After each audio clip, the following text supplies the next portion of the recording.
So as for the site analysis itself, right, looks pretty simple, but there's a lot of manual GIS work that can go into screening a site. Right? You don't have to assemble any of those layers anymore. What we're doing is we're taking a lot of those sources, layer on top with proprietary sources that we're curating. We're scrubbing those, we're validating the data, we're cleaning them, we're standardizing all of that data, and we're injecting it into our platform. We're taking all of that parcel data. We have a couple different sources that we're serving that from, trying to give you the accurate parcel information, right? That's one of the first issues that you might run into, and we're standardizing that across the country. Knowing who has site control. So for energy projects, data center projects, we're tracking where developers just have site control all the way through projects that are queued, projects that are being built, and then active projects.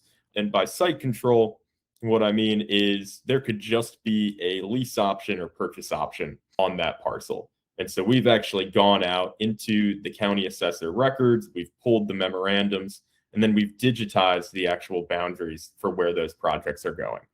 Super useful to know where your competitors are developing, and who has site control around those substations and transmission lines. We not only do that for our generation side of project, but we also do for the load side of project in terms of data center, right? When a developer buys a piece of land, if we know the developer, we flag those as site control data center even before it gets the company announces as a site. Kyle, I want to throw it back to you. What happens if you try to get site control on a land that is already site control? Knowing that information before anybody else, before there's a public announcement, extremely useful from an avoided cost perspective, or just to know that, hey, this developer, they're likely developing a 200 megawatt solar project, or they're developing a data center project here. Maybe we can site our energy project nearby.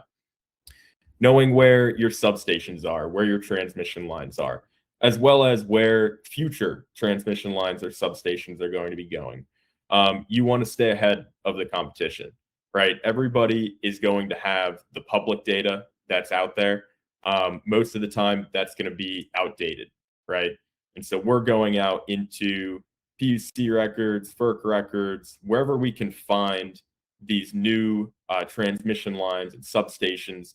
We're digitizing that. We're putting it into our platform, into our data sets, so that you guys can stay ahead of the curve and so that you guys can target opportunities before your competitors are getting to them. On the capacity piece, we are running injection studies. We're running withdrawal studies to understand what could you reasonably serve for a generation project, or in the data center side, right? What could you pull off at that location? Queued projects, right? You want to know where your competitors developing. Have they submitted into the queue? What size project have they submitted? Is that potentially going to interfere with your project, resulting in larger network upgrade costs? And then exactly trying to understand, is that a generation or is that a load project?